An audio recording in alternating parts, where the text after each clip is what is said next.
All right, welcome back, and thanks for staying with us or joining us.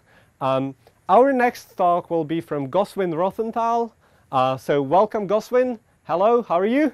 Hello, Thomas. Can you hear me? I can hear you fine. Great. So you're going to talk. I think you're one of the really interesting people here because your background is definitely not a software development. No, it's not. So what do you do? Well, that is actually already my first slide. I'm an architect. All right. So we're going to learn more about that when you start. One last question: Where are you actually now, right now, at the moment? Right now, I'm in Vienna in my office, and it's 8 o'clock, so it's nice and empty by now. Okay, so it's 8 o'clock in the evening in Vienna, and we're ready for our next talk from Ghazwan. So I think we're ready. If you can start the screen sharing, then we can get started, and people can learn more about you and your work, which I think is pretty amazing. Okay, let me get my screen shared. Very well. So now we can still see you, and hopefully we'll get the screen there in a second. I think in Skype is that little plus button. Do you have the screen? Now we're almost there. Yep, and there it is. Yep. We can see your screen. I'm gonna put it on full screen here. Great. And there we go. So yep. You see my screen? We can see your screen. Everything good? Right. You're ready to go. Great. So as Thomas mentioned before, my background is architecture and not computer science or software. But I worked for 6 years in London at Zaha Hadid Architects. And the geometries we were working with were very complicated, and we had to build them. And also this project in Macau, and we needed to use software in order to manage our geometries.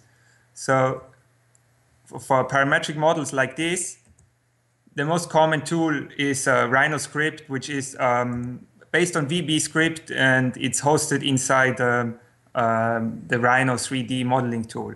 So you will see that in the end. My talk shows you first the Louvre Abu Dhabi project for about 15 minutes, and then I will swap to actually a little demonstration. So now I'm working at Waagner Biro. Waagner Biro is a specialist contractor for complicated steel and glass structures. We have done building like the Reichstag in Berlin, or the tip of the Swiss Re building in London, or the courtyard of the British Museum.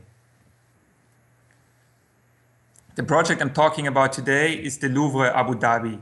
It is a project designed by Jean Nouvel, an architect from Paris. Like with many projects, there's usually a lot of companies involved. So our main client was TDIC. The project manager was, managing company was Turner. The architect, as I said, Jean Nouvel. The design engineer and the supervising engineer was Buro Happold from London and Bath. The main contractor was a joint venture from Arabtech, San Jose, and Auger. And Waagner Biro was the subcontractor for the steel and aluminum cladding parts. So this is how the development of Saadiyat Island is intended to look when it's done. Here you see the current screenshot from Google Earth. I'm pointing to the Louvre Abu Dhabi here. This state is already a few months old. This shows the concept from Jean Nouvel. He wanted to have several museum pavilions below a gigantic dome that is shading those museum pavilions. So you can see here below the museum pavilions, and on top of that, a dome. The dome is not watertight. It just provides shadow, and it draws a pattern through these shading layers. There are 4 layers on the outer side and 4 layers on the inner side. In between is a steel framework. The steel framework itself is already very complicated, and is only held up on 4 corners. but I'm going to be talking only about the cladding layers today. Here you see this pattern as it was imagined by Jean Nouvel, and the play of sunlight coming through, drawing a pattern on the floor. He calls it the rain of light. So let's go to the engineering. The geometry of the dome is actually relatively simple. It's based on a sphere with regular planes cutting through it. So there are these planes cutting through the segment of a sphere, and these cutting patterns run in both X and Y directions. The result is an underlaying grid that you can see here. So this underlaying grid is nice and square in the center, but it's actually distorted towards the edge. That means, since we are orienting our pattern along, can you hear me? Good. I have some background noise, a bit strange.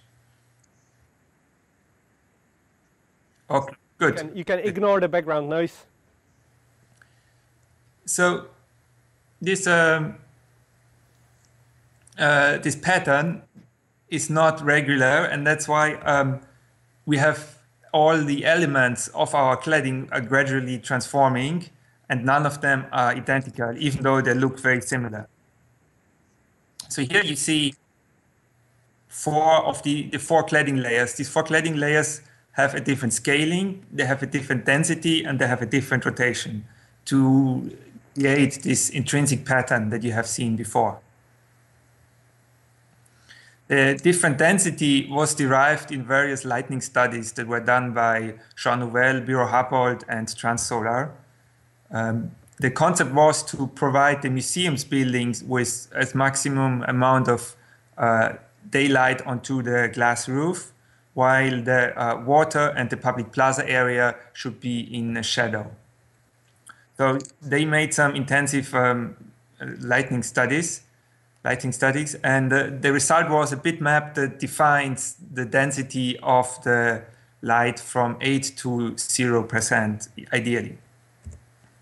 This is what we then translated into our geometry, where we defined these star elements, as we call them, with various sizes. Also here you can see how the density of the dome in the center is less than on the edges. So this slide actually shows very well the principle of the unit that we used for installation. We called it a star. One star can be composed out of several aluminum profiles that are clipped together, and they have various sizes depending on the shading requirement, whether it's small, we use the slim star, or whether we have want to have it rather dark below, then we use the white star. And in the transition zones, the star have a mixed combination of profiles. You can see here a sketch of how these aluminum profiles are clipped together. In total, one star is made up to 120 individual cut profiles that are clipped together. You can see here how they are arranged and numbered. And we obviously needed to cut them at the end and cut them to the right size. So this here is already jumping very quickly deep into details. You can see a system drawing of how these profiles are cut at the end. They have different angles, they have different drilling holes for the corner connectors, and they have some interior slots to accommodate some end plate structures. But so in order to define all of these profiles, and in total we have almost 500,000 of aluminum profiles that needed to be cut, we didn't make a drawing for every profile. We just defined variables like the total net length, the amount of drilled holes, the slots, and the angle. And then from these angles, from these variables, we directly controlled, or our manufacturer directly controlled the CNC cutting machines. So this was the derived data. For each line represents one profile with all the values that need to be taken in consideration for the CNC milling. In total, this was 460,000 lines of individual elements. This is now how one of these aluminium profiles looks when they come out of the extrusions. And this is one of the machines that was used to cut the profiles and mill the holes in the end. Here you can see one of the initial profiles being cross-checked with the list if everything was done correctly. Then there was a relatively detailed assembly instructions for how to this clear sequence of how these elements with the corner connectors have to be put together. Here you can see again the individual elements that make up one star, and here how they are clipped together. Here again an example of the profiles clipped together. This end profile will be covered with an end plate. This is another image from the workshop where you can see the profiles.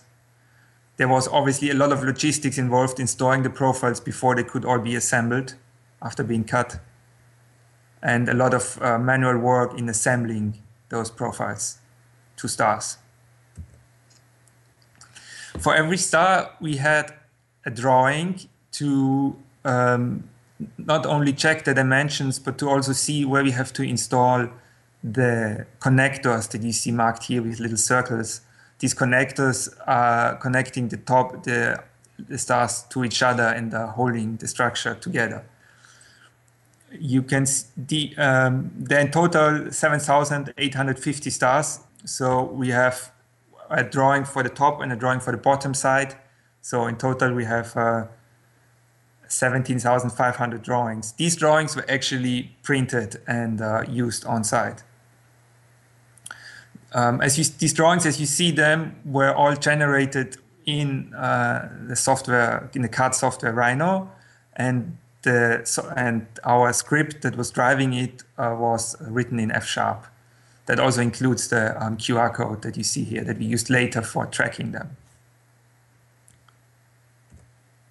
Now I show you part of my 3D model. What you see here in the 3D model is more of a visualization than the actual information that we used for fabrication, but it helped to understand the system. So what you see is the underlying steel structure of the steel space frame, the top chart. And there we have to install the posts. These posts are derived from intersecting the positions of the cladding with the axis of the underlying steel. On top of this first layer of cladding is another series of connectors that are holding the next layer. On top of that layer, another series of connectors. And all of this position of these connectors was predefined on the drawings that you have seen before. So these drawings already defined where these connectors are sitting, and we could deliver the stars with all the connectors pre-installed.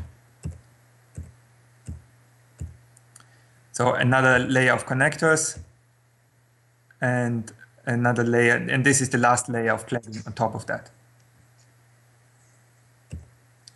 Here you see some details at the end of one of these profiles, or here as well. This image shows our naming concept. So together with the parametric model, which was based on the half-edge data structure, we also included naming that followed that principle. This is a partial model where you can see the underlying steel structure and several layers of cladding incrementally added. Now we're already on site. This is the steel structure going up here as well. This is one of the first cladding stars installed. These cladding elements have still a protective plastic foil on them that will be removed in the end. This is more into the project of the cladding elements. Here the dome is almost done. Some views from the interior where the cladding elements have already been cleaned. Also here.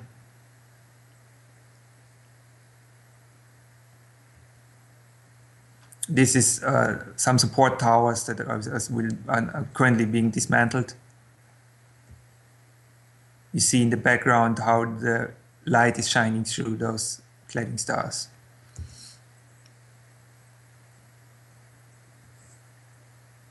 By now, the dome is actually completed, and we're only doing some quality checking.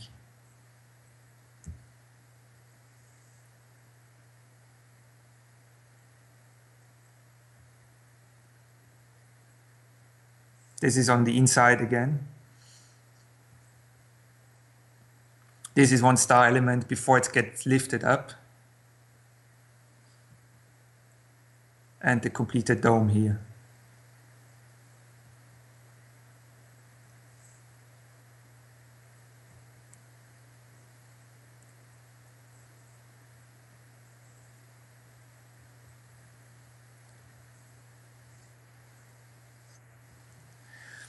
You can find more images on this website from thenational.ae.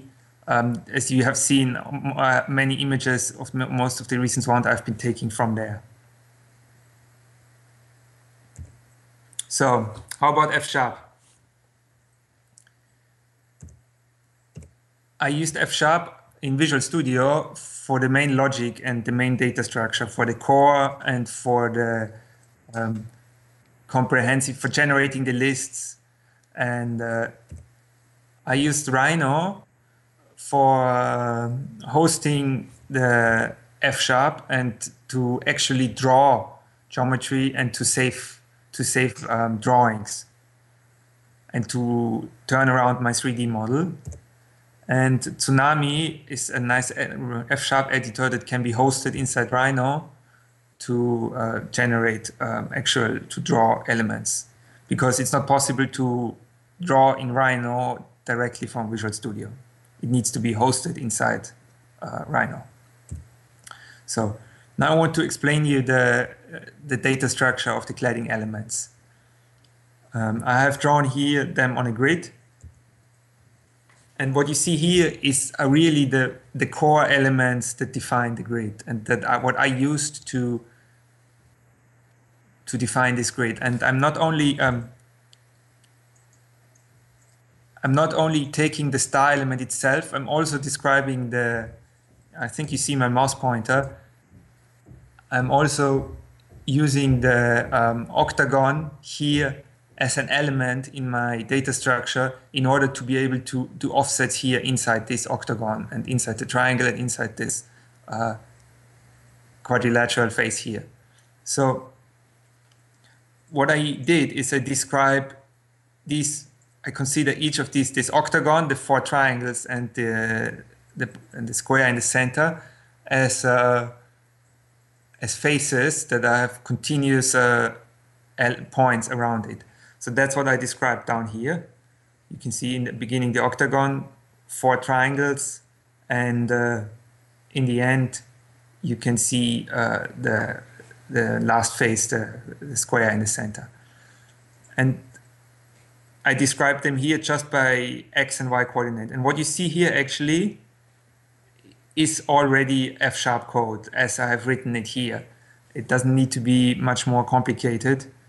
And you will see now how I'm taking this little description of the pattern into Rhino, and I will actually be generating this single element.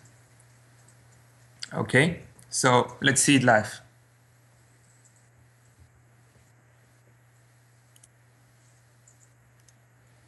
Are you still hearing me, Thomas? Hear you, and now we can see your 3D model starting. Okay. With Tsunami on the side. Exactly. So this here is my I can shut down. This is my the Rhino 3D modeling environment. Anyone who wants to test this can download it, a 90-day trial for free. It's fully functional. So they're very Rhino is very generous for testing, and student licenses are actually very cheap also.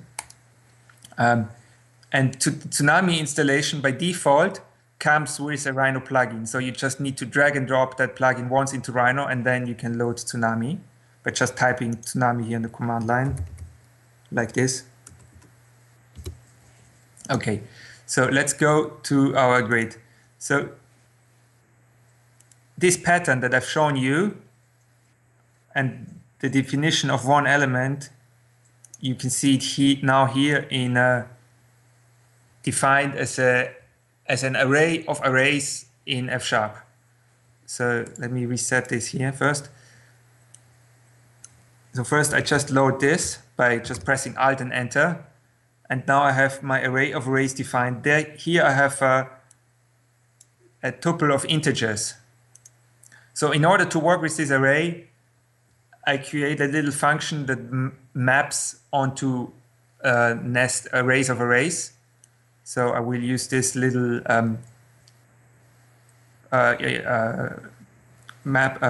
this inverse pipe operator to create that function. You can see now this function is defined as arrays of array of A to arrays of array of B. So now I have the mapping function that I will be using always to iterate over this pattern here.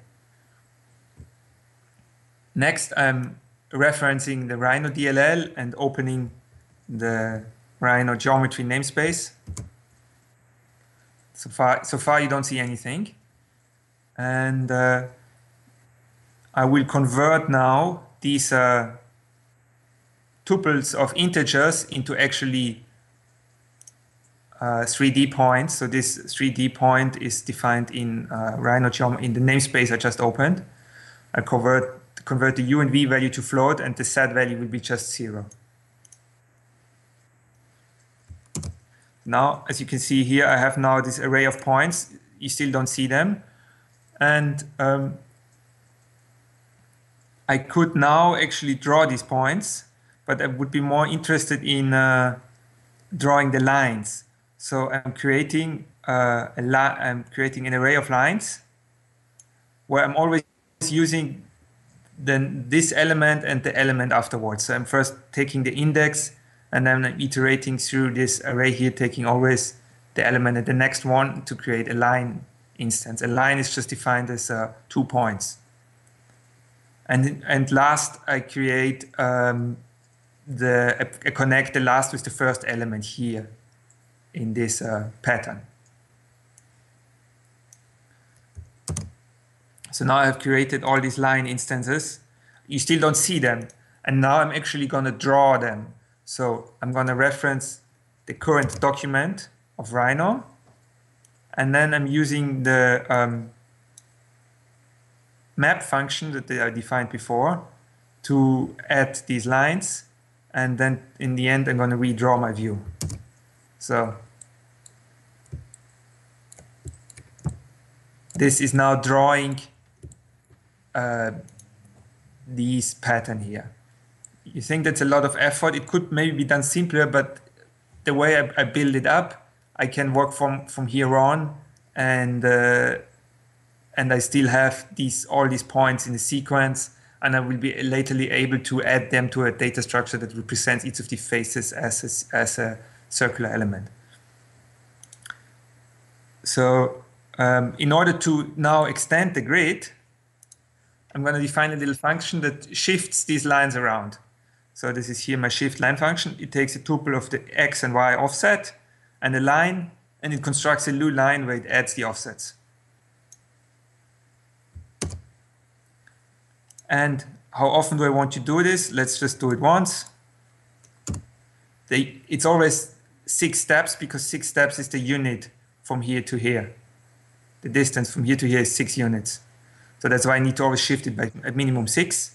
So I shift it from -6 to +6. This is my new grid. Then I'm going to map this grid onto the lines. And in the end, I draw it. Oopsala.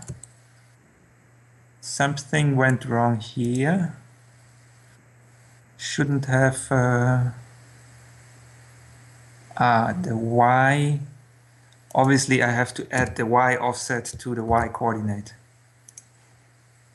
Let me delete this.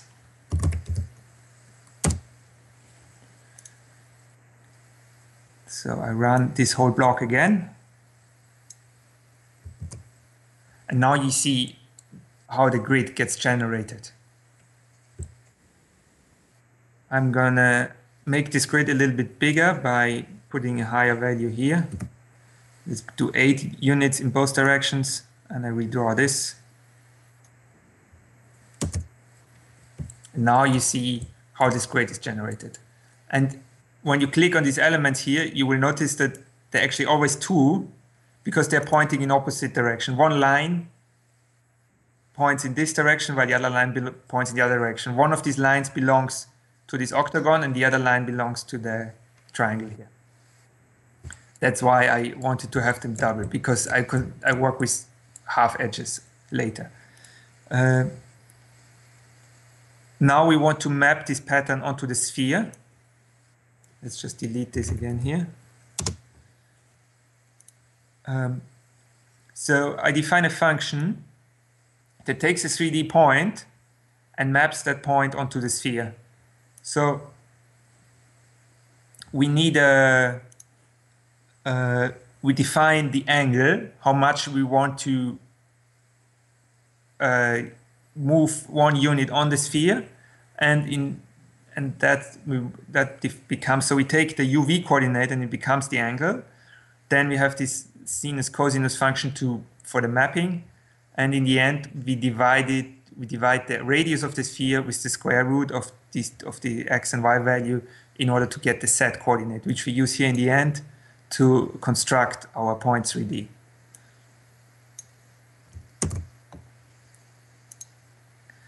So now we have defined the function to map onto the sphere.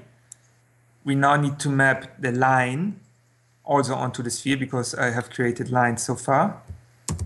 So I also reconstruct the lines from these 2 points. It takes a line and it takes the 2 points of the lines and maps them and returns a new line. And I'm now going to run this with the shifted edges that I created up here.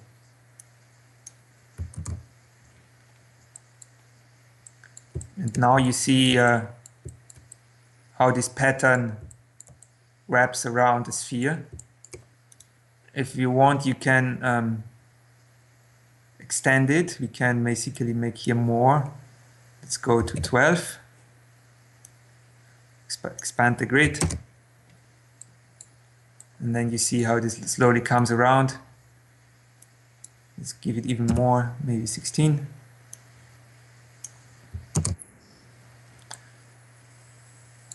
I'm still not there at half the sphere.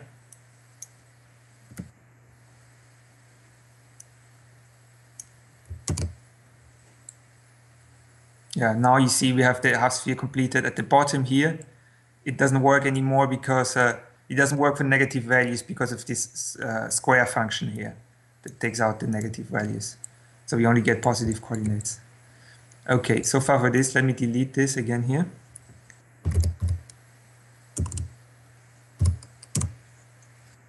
I want to show you now how the angle affects the size.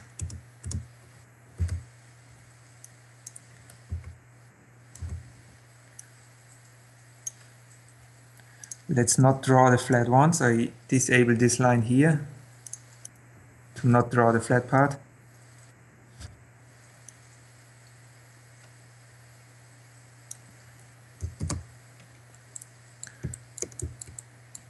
So I have now drawn again this part of the sphere, and now I'm going to change the angle of one element. I'm going to half this, to get a smaller grid. I'm going to run the same again. Oh, something went wrong because obviously I made it too big. Should be 0.7 and 0.07. So now you see a very small grid here. Let's make the grid bigger again.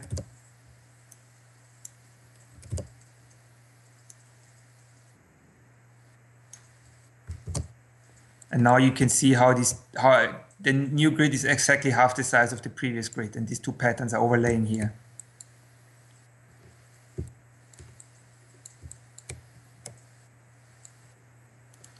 Okay, so this is in brief how the pattern is constructed of an individual layer. I could also change the radius here and have a smaller radius for the same thing. For example, now I would have the same pattern with a smaller radius down here. Next, I want to show you the real code, which is obviously a bit more complicated. So let's open a new file.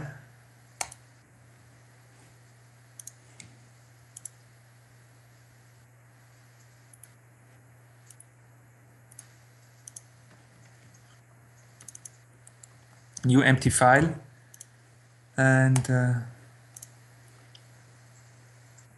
so I'm here referencing the DLL of Tsunami itself, the Rhino Comment DLL, and the two DLLs that I wrote for this project.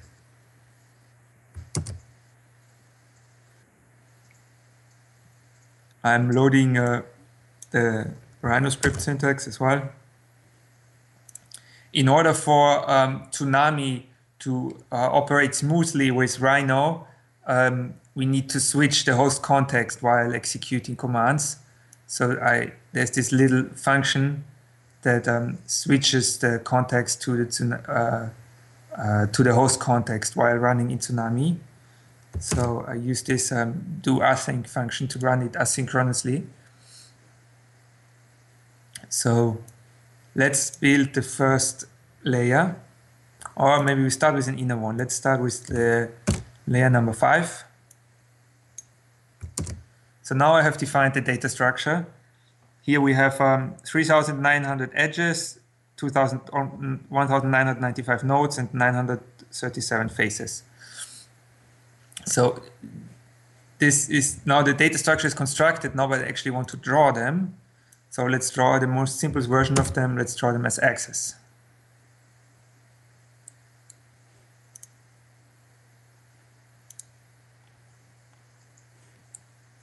Where are they? Here they are. I needed to zoom out because with the drawing is in millimeters, so it's 180,000 millimeters. So this is now the layer 5, one of the inner layers, just drawn by the axis. In the next step, I might show you the wings. So now you see the wings of these individual profiles, and you can already recognize that in the center they're slimmer and they're getting wider towards the edge. Here. We can also draw the individual profiles.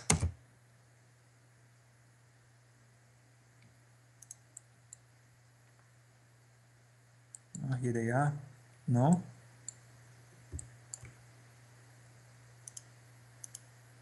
Here they are. So now you see the actual profiles that compose a panel. One here, a small panel, a profile here, then a connecting profile here. And this is actually all the information that we needed for going to manufacturing, because with this little four-sided polygon, a profile is exactly defined by length and by edge, and all the other, not with the cutting patterns here, so we're not quite exact, but this is all we needed in order to, in terms of visualizing it, in order to have the basic geometry defined. I have then another script on top that actually shows the profile in 3D, so we can also visualize them in 3D.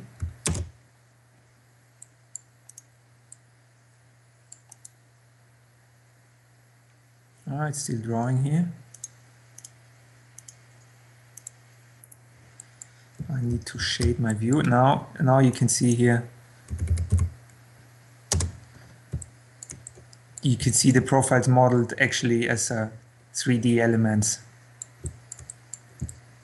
with the channel here that connects the two profiles together.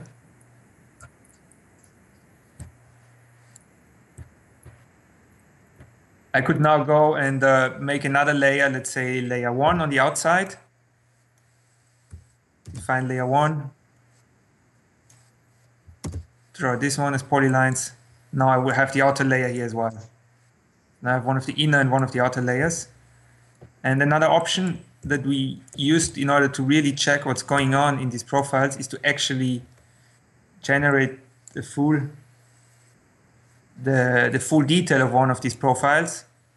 So I have a function here that if I do it for all profiles, my graphic card will not manage to do this anymore. So I'm now gonna select some profiles, and from the object name, I'm gonna generate the underlying profile, the underlying real detailed profile.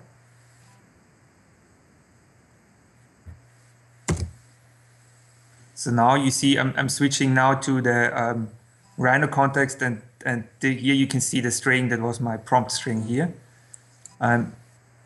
Let's select this one, maybe also this one. And I have obviously saved in the background the section of these profiles, and now these profiles are put onto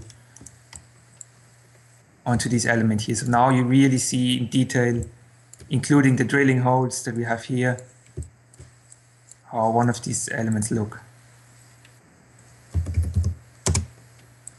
You also see the drilling hole here for this pin. So this is not another slotted hole for the end plate, which needs to connect through here. The channels for the screws here. This is not actually what was used for manufacturing, but that is what we used for controlling the geometry and being sure that everything works out, that we don't have collisions here in this kink or in this kink. And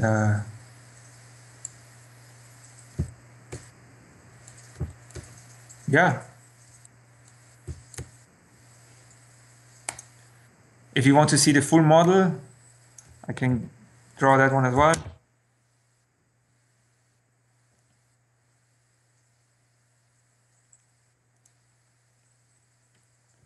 So now I'm generating the full model.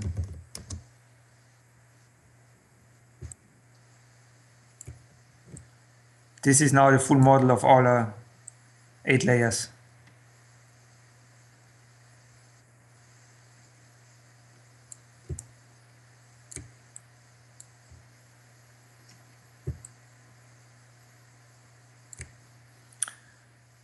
So Rhino has been really useful as a very easy platform that's very accessible for simple drawing exercises. And maybe next I try to set up the same drawing routines in Fun 3D. Maybe if Sean helps me, maybe we can make this work for the next presentation. That would also be a possibility. But the code itself runs without Rhino, but I need obviously a 3D engine in order to visualize it, to check it, and also to debug. So my debugging environment was actually a 3D environment and not a classical debugger. And the code is actually doesn't use any external libraries except for FSharp core. So it was a bit of an exercise to really understand the needs and understand the geometry behind it. Rhino is normally built for NURBS, that means free-form geometries. In that case, the geometry was only consistent of lines and polygons, so it was geometrically it was all in the Euclidean space, and it was not beyond that. All right, that was pretty amazing. So there was a lot of people on Twitter saying, "Wow, that's amazing." So I think we should really stream the next year's FSharp Conf from the dome itself. That would be the best way to do it. Yeah, I will try to arrange that. Cool. So I think one interesting theme here was that I don't see the question streams or the Twitter stream. Is there anything that came up? I'm going to ask all the questions, so no worries. So I guess one interesting sort of point was your background is not a developer. So what was it like for you to get into FSharp and start writing code in it? Actually, the answer is very simple. I I started with VB script, then I followed with Python, IronPython, so the .NET implementation of it, which was also used. I always used it for generating 3D models, and then I looked for something that is a bit more actually performant. So my first concern was performance. So I realized I need to go to a typed language for performance. And while I then compared VB and C# and FSharp, I realized that, FSharp, it looks like Python. Let's try that one. And then I slowly discovered all the beautiful advantages of functional programming. I read a lot of the writings from John Harrop and also from Scott Blashin. Those were my two biggest teachers. And then I pretty fast picked it up, and the beauty and the expressiveness, I fell in love with it very fast. For example, defining your data structure like this, where you really see what you do, or defining mapping functions like this in one line. That was really what convinced me to stick with that language, where I can really have that scripting feeling that I was looking for, at the same time having great performance and type safety on top. Yeah, no, I think sort of many people, even when they do like software development, they actually appreciate the same sort of things. They don't use it as an embedded CAD tool, but they sort of prototype their algorithms, any sort of code interacting with libraries in pretty much the same way. So I guess the sort of really nice thing here was that you could just live code things and see it happen immediately. Yeah. The really cool thing though you had there was the Tsunami editor. Yeah. So what was your experience with that? How did you get it to work with Rhino? Well, actually, Matt Maloney, the creator of Tsunami, he helped me. I met him in London at a meetup, and I asked around if there is something editor that I could host inside Rhino, because at the moment Rhino only has a Python editor. And then I met Matt, and he said, "Yeah, of course I have an editor. You can host it in Rhino." And within we met again, and within 2 hours, he gave me a Rhino plugin that was hosting his editor. So that's a really good story of what can happen if you come to the FSharp meetups. All right.